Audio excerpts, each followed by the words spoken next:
What's up, Primal Projects? This is a chat that I had with my buddy Tim Shieff when I was in Scotland and England a little bit ago. I did Tim's retreat, which was super fun, and I had some really epic hikes out there. So I'm gonna overlay some of that on this chat. The first half, we mostly talk about body and training, and then the second half, we talk a bit more about emotional health and, as Tim calls it, soul mechanics. It's a good chat. Drop us a comment below. Let's get to it. Kind of just emailed me, and you saw that I was hosting a retreat. Yeah. So how come you felt like, I guess what drew you to the rope, and then what's got you to here? Yeah. It's really funny because I was really attracted to the Lake District. It's somewhere that I thought was just super beautiful and pretty. I'd always wanted to see it. And I then saw a video of Tim in the Lake District doing his thing. And I really got attracted to the rope because I thought the way that you were moving with it was so incredibly fluid, and I was just like, there's something there, I gotta start. So I ordered the ropes, ordered the course, and I just got super hooked. And I had went through an ankle injury last year, and I just felt like I was having a hard time fully recovering from that. And the rope just seemed to give me this connection to the ground with these slight pivoting motions and this variation through the ankle that I just wasn't really getting from traditional rehab type stuff. Yeah, it's not monotonous and frequent, but it's and it's gentler maybe. Exactly. Yeah. Gentle, and I was still able to, the other side of that is I was still able to find this flow that feels really good for me, with still being quite gentle on the body and not super impactful and whatnot. So I remember seeing you say you felt like you didn't want to be one of those rope flow guys. Yeah, and I completely get that. Yeah, because I get how the rope can look to people. Yeah, so you felt that, but then you still felt enough of a calling to give it a try. Yeah, that was definitely a practice of going through my ego a little bit and and being having a certain flash judgment of a tool or something that I don't think I need tools, I can do it all on my own type of thing. But then getting past the ego and being no, there's value here. And then for 30 days I've heard you talk about I just fell in love with it. I did it every day for almost 2 months straight. Yeah. And but then I started to get into your other stuff, talking about the kettlebell and just the stuff that you've learned from David Weck, and getting into the coiling core and head over foot. And I started doing School of Biomechanics. And at that time, when I saw Tim was hosting a retreat in the Lake District, I was this is just a lot of synchronicity that I've always wanted to go to the lakes. And now I'm getting super into your stuff, and just felt connected to your journey as well, the stuff you're going through. Thanks, man. And so the ropes kind of led you to that, and almost next minute you're on a Swiss ball. I see a nice red Swiss ball. And so how was the journey to that? What? Because that's another one where it's the test of the ego, right? That's the Pilates ball that the women in the gym, women's class will do in the gym. The strong man isn't touching that rubber ball. But how was that journey to touch that, and what made you feel let me give this a shot? Yeah, so I had seen you playing with it a bit, and I didn't really have as much hesitation to the ball. I thought it actually looked kind of cool, standing on the ball. I'm this is there's something there once again. But then I heard your interview with David Weck, and I told you this earlier this weekend, but when he described when you're off balance, your energy gets sent upwards, and it's reflexive to go up, right? Right, yeah. And it's more this sympathetic response of the shoulders move up, and you chest breathe, and that at least that's my interpretation of it. And when you're in balance, and you send the energy down, and you're super grounded. Exactly, you're relaxed, and the feet are strong to the ground and whatnot. And that just really, really clicked with me. And I think I had started to feel a little bit of that through doing some balancing on rails and parallettes and stuff when I was doing a bit of parkour work. And but it wasn't until I started doing the Swiss ball that I think it's that 360 It can go in any stability. direction, right? Yeah, exactly. And it will go to your weakest spots. Yep. And like, the weakest spots. So like, for me, like the right ankle was the injured one. So I feel myself like on the ball, like push it. Yeah. Exactly. Like that has to kick on, and that has to do. So just like the rehab, and then also just like the foundation of stability in the body. Just like huge benefits from it, like right off the bat. Yeah, it's like like the rope tells you the truth of your movement patterns. If I can turn to the right, fine, but I'm stiff turning to the left, I'm going to get hit on my left ankle. It's telling me that. And it's helping me move past that. It's getting that physical feedback to move through it. The Swiss ball is the same thing. It's like, it's a truth tool. Yeah. If you're weak on one side, it's going to show you that. And so it's an ego check or whatever, it's all that. So that's been beautiful. And then I've seen you seem to share that philosophy of like stability before strength might be a good thing to think about. Yes, absolutely. Yeah. And I think like, so my journey was when I first got done playing sports, like I got into lifting heavy weights because I was like, powerlifting, bodybuilding, this is the way, like I want to get stronger, I want to get bigger. And I ran into so many injuries, and I've shared this on Strength Side quite a bit, but really like what got me out of that was starting to do simple things like dead bugs and just like these really simple ways of stabilizing the core better. And I got like completely out of pain when I stopped like loading myself up with shitty stability, basically. You know what I mean? Yeah. And then getting on the Swiss ball and even doing like rope and stuff, like that's further just taken me in that direction of believing like stability first. Yeah, I found similar with the stability work. It was that aha moment that Weck gave me. He gave it me with the rope, gave me with the stability ball. It was that we've got that reflexive impulse. If we're off balance or something sharp under our feet, we've got weak feet. We raise all the energy up, and that makes we're more likely to fall and lose balance then. And if we can test that in that Goldilocks zone where it's not too easy to balance, but it's not too hard. Yeah. Then we can train that reflex to soften into it rather than to harden. Yeah. And the Swiss ball is great because you can vary the size of the Swiss ball, or you can just kneel on it. We don't stand on it straight away. I don't think I think most of the benefits with the Swiss ball come from kneeling and sitting. And then hinging, really. Yeah. And it just helps.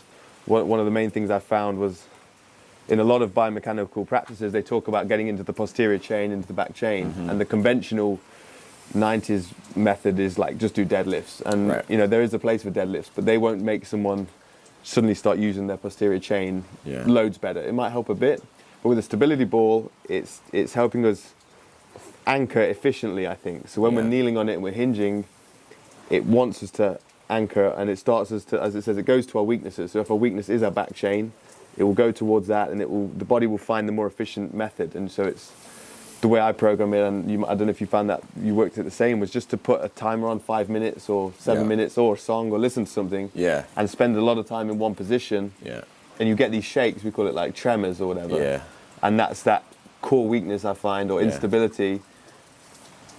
And that's what I experienced was when I would do this for 3, 4, 5 sessions, each session I'd get slightly less intense shakes until I didn't have any shakes anymore in those positions. And that's when I felt like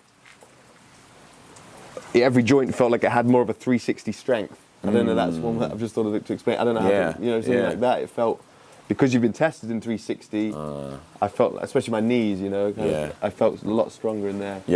So that stability, and as opposed to like slackline is a great practice, and parallettes, but I think slackline, I kind of call it 2D. You've got here and here, but you've not got like the front and back as much. Right. And the parallette is good because that stays fixed, but kind of 1D, and then you move around that. But the Swiss ball is the opposite end of the spectrum, where that will move every way. And then you've also got the left and right kind of connection, where if my right foot lifts up, my left foot's going to sink down to stay balanced, and the opposite way around. So there's that's a whole extra part of the coordination that's happening, because the way the left hemisphere controls the right leg and the right hemisphere controls the left leg, there's just that brain harmonizing, and there's just so many things to it that like you can explain it or look at science to the blue in the face, but when you try it, it just feels good, right? Yeah, exactly. And I think there's a level of the nervous system starting to relax and down-regulate a bit in positions that you like maybe first thought were quite scary and had a reaction to, oh shoot, like this reaction, you know, that we talked about earlier. And then being able to breathe through into these positions. There's all these systems as they get stuck on this one body position that you need to hammer into the body.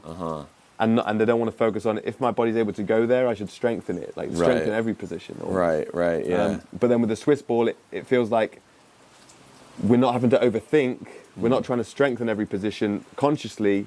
The body's doing the work. We're just setting up the parameters for the body to reorganize itself, kind of thing. Right. You felt like that was happening, right? Yeah, exactly. And it's not like you're putting conscious effort into one posture or one position or one side. It's like you just have to get on the thing and then just spend the time there. Ride it out. And that's what's kind of nice, is it's like, it doesn't take so much conscious effort. Just putting the time in. Yeah. And so the opposite end of this big round rubber ball, and I love spheres, there's something to do with spheres, and like spiritually, physically, whatever, is this dense metal, sturdy, you know, that's unstable, a very stable metal ball of a kettlebell. Yeah, right. So what was your journey into kettlebells from? Like, when did you first ever discover kettlebells? And first read Kettlebell Sinister by Pavel. Because that's just that's something we're loving right now, right? We're really loving kettlebells. So. Yeah.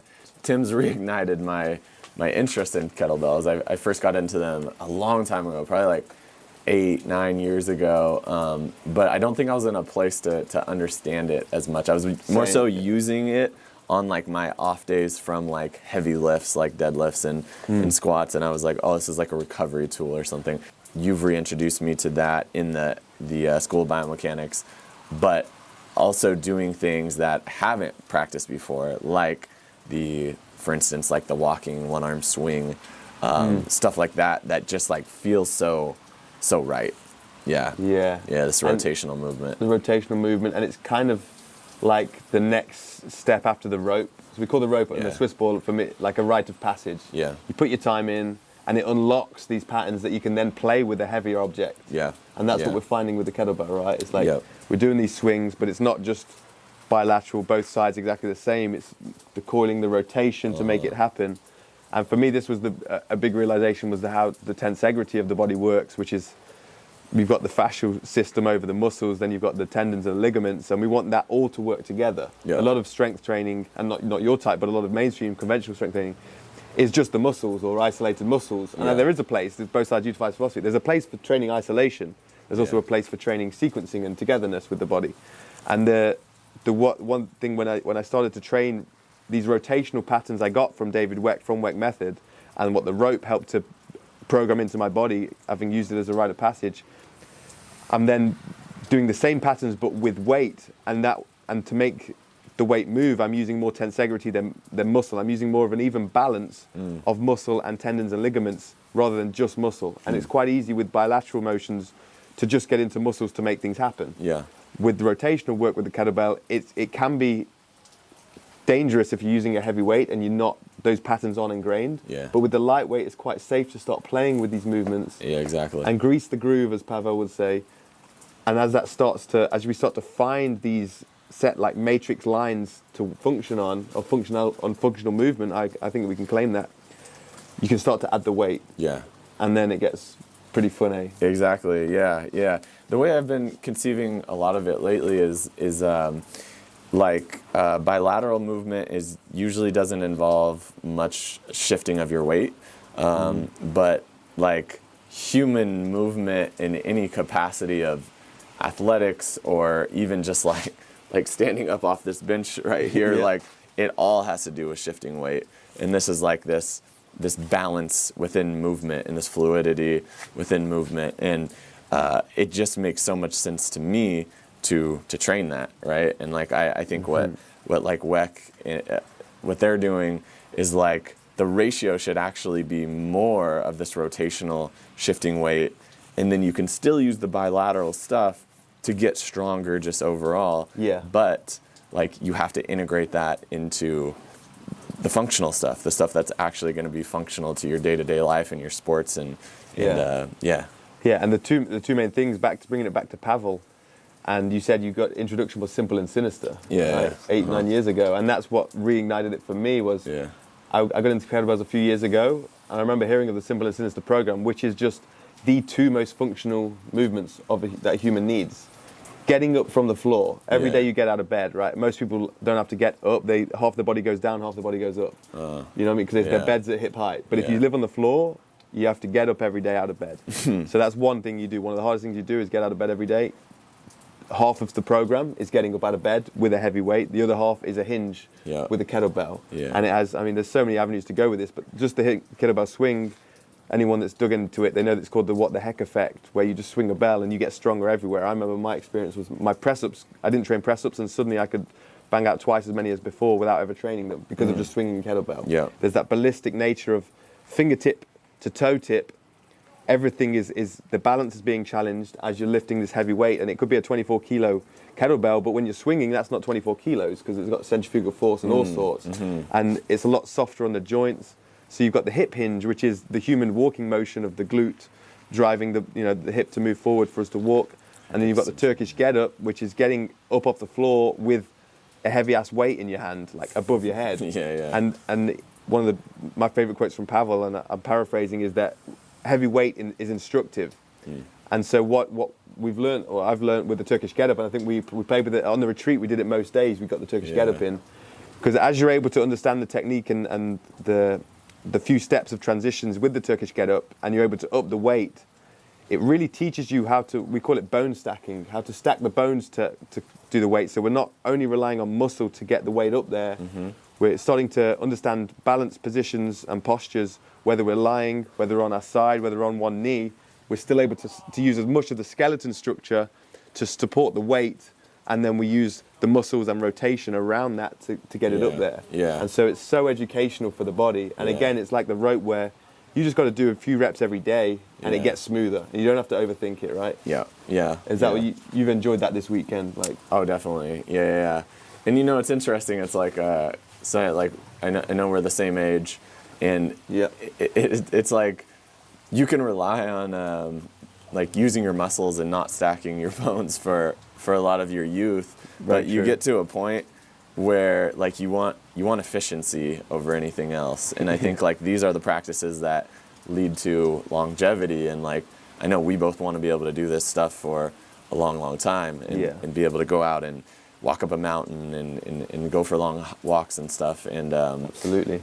So I think everyone, what I see from a lot of people that I work with is you get to a certain age where, okay, like now it's time to like be a little bit smarter with my training, and that's exactly what I get from like the kettlebell and like the Turkish get up, like such a simple thing that maybe doesn't look so sexy in some circles, but like gives you so much more than other things do. It's movements like this where you do it at a slow pace and you tune into your body, that started to fix a lot of those niggles, because I was doing so much bilateral stuff. Like my history with parkour, it's a lot of two-handed jump, two-footed two-handed jumps, so much bilateral stuff. And so it was getting into the unilateral training that started to heal a few things, you know? Well, like if you look at origins of movement, like you have your crawling and like your hanging / swinging, right? And like both of those are so much built in one side elongating and one side shortening, right? Totally. Coil and core. And like for me, those are like these primal foundational movement patterns that like, I don't know if you can just do those. Like I think like we've evolved to, be upright, and like that's why these things like the Turkish get up, like lunging and whatnot, like this is really important to us as humans, but like that we have to look to these to our past, to our evolutionary past, and we move like this, I think anybody will find a lot of benefit in it. I'm starting to just think this way. Everyone's got the benefits and negatives, and there was just something with Weck method that it was separate from the rest of the field in their approach to stuff, and it was pattern training, and it was much more nuanced and precise, and it wasn't so focused. This was the journey I had to go on separate from the Weck method stuff. It was like, if you have a functioning body, like you can then build on that and be really athletic. Yeah. But there was a few things missing because they don't focus so much on the balance stuff. It's more the you've already got that athletic body, let's build on it. Yeah. Let's train the patterns. And they use simple tools to do it with the pulses and the ropes. Yeah. So that's what kind of led me to the Swiss ball, was looking at David Weck. Well, he's already got a functioning body to then excel from with the Weck method stuff. Right. And it was digging into that led me to the Swiss ball to go, he's put his time in on this and he's openly shared that to get me there. But just the Weck method stuff, it's not claiming to like fix posture and all this stuff. It's not claiming all these benefits. It's just a fun way to train. Yeah. And it's open to it. There's just certain, like the coiling core and the rotational movement and this infinity path. Those are like just principles that you can start to think about and you can run with it. You know, David's just giving it to everyone. If you want to use their equipment, you can. If you don't want to use it, he's absolutely fine with that. You know? Right. And he's just got a certain attitude that's quite rare within this space. Yeah. And I think the next 5 years of like which systems stick and if systems can come together and like share the best of best. It's going to be very interesting. Yeah, I think I've heard people use like the analogy or phrase of like there's 0 to 1, and then there's like 1 to 2. And like 0 to 1 is like, you know, get like finding safety in your body, getting out of pain, developing a certain level of like ground, foundational strength and stability, and then that 1 to 2 is like, let's stack athleticism and performance on top of it. I haven't heard that, but that's exactly it. Yeah. And I think like for you that you're finding like with the stability ball, the Swiss ball, it's like that's kind of 0 to 1, right? Ground zero. That's ground zero. Because I was trying to do 1 to 2. And the rope was fun, but there was still some niggles I was dealing with. Yeah. The rope doesn't just fix everything. Right. And I had some ankle issues that the stability ball was able to fix. You get me to that 1, and now 1 to 2 is it's feeling and looking a lot more fun. So, question for you: how? So you've had a long journey of injuries and all types of stuff, right? Emotional work as well. But like, how is the current state feeling for Tim Shieff? I'd say compared to 20-year-old Tim, I don't feel as bulletproof, or I can't move with as little inhibition, but I am more mobile. Yeah. And I do feel way more functional, but there's just still that young zest that I don't feel yet, but I feel like I'm actually still heading in that direction. Yeah. Like, I feel the best I've felt in maybe 6-7 years. Wow. Physically. Yeah. Enjoying the training more than I have since my parkour days. So probably in like 7, 8, 10 years, something like that. Wow. This kettlebell stuff this weekend was the most enjoyable training I've had, and I feel like we're just getting started with it, you know. And so just doing that for myself felt great at home, and then having this as an outlet to share it with other people, and having that like imposter syndrome of maybe just I enjoy it, you know. Maybe I'm going to force this onto other people, and they're not going to have fun here. Yeah. And then to see actually people did enjoy it, and it was like. And I think everyone wants to get it. Who doesn't have a kettlebell already wants to get a set of kettlebells. And, And like I was saying earlier, it's just such early days for that. Well, also a testament to the rope. Like it was crazy to have so many people into the rope. And like we're chilling at like a lake for a nice swim, and then all of a sudden everybody has their rope out. Yeah. And everybody's flowing together. I'm like the last one with my rope out. I'm like just chilling. I look around and everyone is roping. Right. Yeah, and that is like really heartwarming to see because it's lonely when you're like onto things relatively early and you connect with them and because the internet's such a weird like spread out community where there's no real like pockets of places where no one in Derby is really into the rope. So I've been doing it on my own for years, or in Bristol. Yeah. And a few people would get into it, but like to have that come together and realize, like there is something really good about this. It's not just my own imagination, you know? Absolutely. Yeah. It's a testament to that tool, like making you feel so good on so many different levels, you know, physically and emotionally, I think. Yeah. Spiritually, whatever it is. But on that note, I guess, because we have talked a lot of biomechanics, but I think we've both come to places in our life where we realize it's not just about the body and the biomechanics, right? Yeah. And that's been, to be honest, that's been the majority, and that's probably been the most, aside from the physical movement, the most enjoyable conversations we've had, and the deeper conversations have been about recognizing the emotional work that kind of needs to be done alongside the biomechanics if we actually want to grow, I don't know, I guess in love maybe a bit, seeming like an extreme word, but grow to some people depending on where they're at. But because it's all fun to, like, I've won that free running world championships and stuff, but I never felt any more full from it. Yeah. That only benefits me. Yeah. You know what I mean? Yeah, It doesn't yeah. benefit anyone else. Whereas this kind of practices that can help other people physically, but then the emotional work is like, that's what actually where I actually feel a difference in my life. I didn't feel like I won a world championship, and I felt happier for anything that wasn't just addictive and facade emotions. It was all ego, right? Whereas when I do emotional work, I actually feel a shift, and like a natural state of happiness becomes slightly more apparent. You know? And so I don't know. It's interesting trying to enter this conversation about emotional work. Yeah, no, I think for me, like I'll share just like a little bit of my story with strength side becoming more and more successful. Like 6 years ago, I would have been so happy to have 20,000 subscribers on YouTube, and now all of a sudden I'm in this place where there's 800,000 subscribers, and I'm like, this is like a extremely successful channel, and then I was also at this place where I was really starting to like push my physical limits, and I was starting to just like do calisthenics skills and like learning how to do flips and just this stuff that was like almost like blowing myself away with how much like external success I was starting to have. Achieving things that you thought you wanted to achieve. Exactly, right. But I was at a pretty big low. And internally it made no difference. Internally, I was like, this isn't making me any more happy, like you said. And for me, like actually having an ankle injury was, it put me like into a really big low and a depression. But I started to understand that like just pushing myself more and more and like trying to become more successful, it wasn't helping anybody else out. But for me, it was like a big like coming back to myself moment where I was like, you know what, like I actually love just getting better at the basics, and it really fell in line with getting into your stuff and like this humble practices, as you say, right? The rope and Swiss ball and kettlebell and just like truth tellers that are like and that anybody can pick up quickly, and like that kind of brought me back to myself a little bit, and I started to understand like, oh wow, like I've been really closed off to my emotions, and I've been just go and achieve all these things, and that's gonna get me to where I want to be.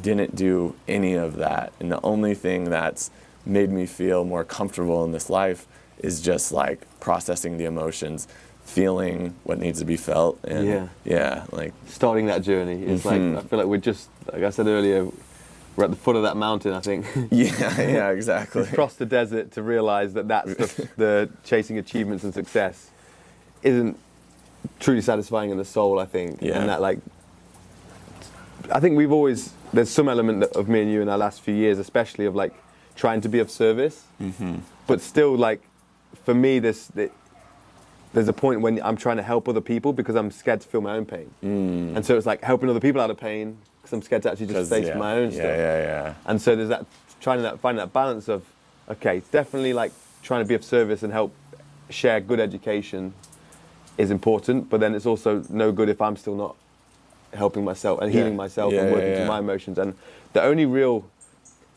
there's like two types of healing, I think. There's like physical healing where you're not just addictively at the gym and you've got a knee injury that you're not addressing and you're just still pushing through because you're addicted to the endorphins that come when you get a PB or whatever it is, or when you're sweating. Really common. So so it's like there's healing the body, finding the holistic practices that aren't over demanding, I think, like the Swiss ball, and that can kind of heal the body to a degree, but the body is so connected to, for my, the definition is the soul, and the emotions are what gets stored in the soul. So there's I wouldn't say I had like a traumatic childhood, but to a little innocent child, a parent that still shuts you in your room or disciplines you with anger or controls you with fear, with anger and fear, it's still traumatic. It gets stored. It gets stored, right? And that's what I'm coming to realize is it gets stored, and that manifests in a lot of injuries in the body. Right. So as I started to recognize certain relationships with my father, and I think we have some similarities in this, and I felt more warmth and support and love from my dad when I achieved success athletically. So therefore, a lot of my life has been shaped by that, without only realizing that recently that I've striven for athletic success.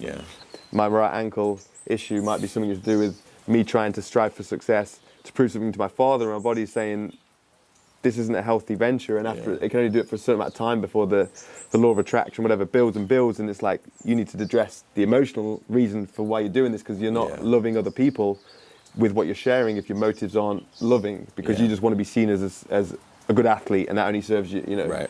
And I feel like I've actually made some progress in the last year, where I actually feel slightly happier, and it's not because I've suddenly got more money or anything like that. It's completely just tied to my own natural state. Like a child is happy for no reason. Yeah. And I think we can get to that. And I feel like I've actually made a slight bit of progress, and I've cried more in the last year than I've cried in any of my adulthood life. Yeah.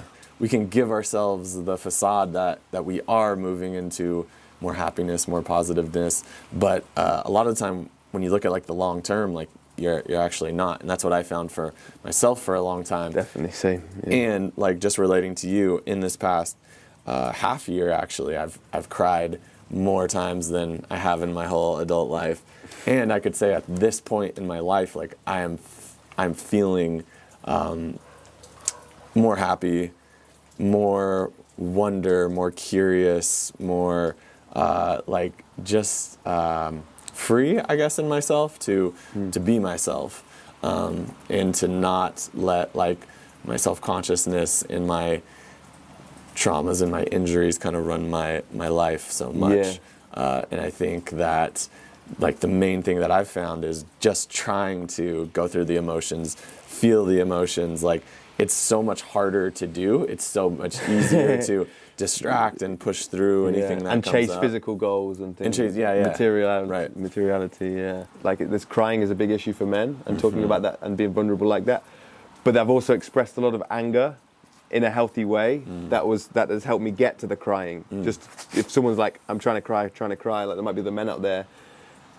And for me, there was a lot of anger at my mother that I needed to that I didn't recognize, because you're like, oh, my mother just did her best. There's a lot of societal pressure to love our parents. Yeah. And if we don't feel it in our heart, then we're lying to ourselves, right? Yeah. And so, on some level, yes, I love my mother, but on some level, I'm still angry at my mother's control over me. And so to be humble with that and not to project it at her, but to just be in my bedroom or whatever, or with some a punching bag and some gloves, and to just let that rage that's within me. And this is one thing that's been really huge for me, is depression is in most cases repressed anger. So if someone is suffering from depression, they've probably got anger, and a lot of people can be really deceitful with themselves, and it's so buried that they don't know they're angry. And so if you are suffering with that, look, and you might just need to get some punching gloves and a bag, and just to go through the motions and scream, and you might catch like a spark catching fire. Oh, there is rage there. Go through that, and then after you work through some of that anger, there might be sadness. You might drop in, and I've done this when I'm crying after I've expressed that rage. And so there's different ways. There's some sadness for sadness. There is just crying to be done, and there's also some anger that's a capping emotion. Well, there's depression capping anger, capping sadness. So the soul works in layers. It's soul mechanics, I like to call it, because there is a whole a thing to it. So I think that's one thing I just wanted to share, because there's the crying, and there's often a lot of, especially with males, there's a lot of anger that we might need to work through as well. When you have worked through any emotions, have you noticed any shifts in your body? So physically, like shifts in my body, like I think just a bit more relaxed, and like I think the nervous system down regulating, because it affects the organs and everything, right? Yeah. Right. And I guess more on the like the motivations of things side, that's where I've really felt like, oh wow, like I had this goal of, say, like getting like 5 handstand push-ups, and like where's that coming from? Like why do I need that? And like why do I feel so attached to that? And like being able to just drop a lot of that and be like, that's not gonna move me forward in any way. And we were talking about like through hikes and stuff, right? Like I want to do the Pennine Way, and I think you want to do the PCT. Yeah. And I had like a few years ago, it was really like, I need to do that goal. Like when I fix my ankles, I'm going to go and do that. Yeah. And now I feel like my ankles are much better and probably capable of doing it, but I've also worked through some emotions. I don't feel drawn to do it, because it might have just been a running away from all my issues. I just want to go and have no responsibility for 2 weeks, 3 weeks, Exactly. And do this feat. So it is, that's a big shift. Yeah. And another one for me is like I've always identified with being more of an introvert, and needing my solo time to gain my energy back up and everything. But the more I've released some emotions and done some emotional work, like the more I feel like I actually not so sure if that is the way that I actually am. Like that's a cover up, I think. I know exactly. Yeah, yeah. And like I'm feeling too overwhelmed, and I feel like I need to retreat and then like regain myself and come back. But now I'm feeling like, oh, I can just like process this with people, and I don't have to go be like a hermit for a while. Yeah. You know? Yeah, I've the same thing. I got a tattoo of a wolf because I like feeling like a lone wolf sometimes, you know. And then I'm like, oh yeah, what's that? Like, yeah. And that like you, like this retreat. I've been able to be around 20 people and be perfectly comfortable and be open and free and be myself as much as I can be. And like before, I would have been like, I wanted my own space more of the time. And it's like we've been literally around each other from waking to sleeping like most days. Yeah. It's been really, really eye-opening to just be able to have these moments to notice the growth in the work that we're trying to put in, and then just realize there's still so much ahead. But there's hope I feel now. The emotional work has given me hope, you know. Yeah. Because before it felt like a lot of emptiness and dead ends. Yeah. I agree. I totally agree. Yeah. I hit a really low point where I remember I was laying in bed one morning and I was just like feeling like so blocked up. And I was like, if I don't fix this, then like I could come down with some type of like disease or ailment or something. Yeah. You know, those are the things that eat at you and cause those manifest in an organ cancer or something. Yeah. Right. Yeah. And you recognize that like early. You know, most people aren't taught to think that way. Or Well, I don't know if I guess it was early on the grand scheme of things, but I just relating to you on the hope. Like I now I'm like feeling like I know how to deal with this, and I'm like super excited for right now and for the future, and yeah, wicked. Is there anything you recommend that helped you, like a movie, or there's like a book, The Body Never Lies is one that I'm reading at the moment. The Body Never Lies. Yeah, which is a lot about like our repressed childhood traumas and recognizing that, and actually the truth of that, because we can have these ailments and issues and injuries and physical problems that manifest because our body's not lying to us. It knows the truth of what happened, but we're lying in it. We don't know the truth in our head, or we won't admit the truth of our childhood or whatever it is. Yeah. And it's once you make the connection, things start to change from that moment. Yeah. Once you actually are truthful with yourself, I am mad at my parent, or that did hurt me when that happened. And there's a lot of spiritual bypassing goes on where we try and like just say, oh, let it go. It's all good. And when we don't actually feel that in our heart, in our soul, and we say that, there's a lie, there's a deception, and the body will tell you the truth of it, but in our head we're just deceptive. And so that's one book I'd recommend, is The Body Never Lies. I don't know if you had one. Yeah, well, just on that point, like I think I used to be a little but more into surrender to life and like that being positive like mentality, positive mentality. And now, like, I still think that there's a little bit of value in being able to surrender in certain experiences because you don't have control of what's going on outside of you. But like, you have to feel what's coming up for you, like that, and that's been so big for me. And to answer your question, like, I'm definitely not an expert on the emotional work, but what works well for me is I have like a playlist of kind of sad. I don't know if they're sad songs, but they're songs that make me feel emotional or sad. And I put my headphones on, and a lot of the time I like to have like a blindfold on, and I'll just think back of memories when I was a kid, that things that were scary or painful, and it's always childhood stuff will come back. A lot of the time it's childhood stuff, and sometimes like I'm able to just really just go straight into it and maybe feel emotions and cry. Sometimes not so much, but that's become that's kind of take the place of meditation for me, that practice. Same. The same channel that brings positive emotions is the same one that brings negative emotions, or that stores it. And so when we don't allow the negative emotions to be expressed, we don't allow the positive emotions either. So when we unblock the negative emotions, we then allow for positive emotions. For me, like, if I have a nice session of releasing some emotions, then it's like I definitely feel, maybe not right away, but a little bit later in the day, I'm more open to, maybe like a song comes on, and I'll just find myself kind of like dancing a little bit more, singing along a little bit more. It's like it's like that joy comes through just for life. Effortlessly. You feel a bit more like a child, and yeah. Because there's that old, I don't know if Paul Chek talks about it or something, it's like the old medicine, like in the old, I don't know if it's the Indians or something, and that, like if you go to them with an illness and they ask you like, when did you last dance, or when did you stop dancing, when did you stop singing? Yeah. And those are like, something happened in that time that like, so when you notice yourself, you are dancing, you are singing. Yeah. You're naturally raising. Yeah.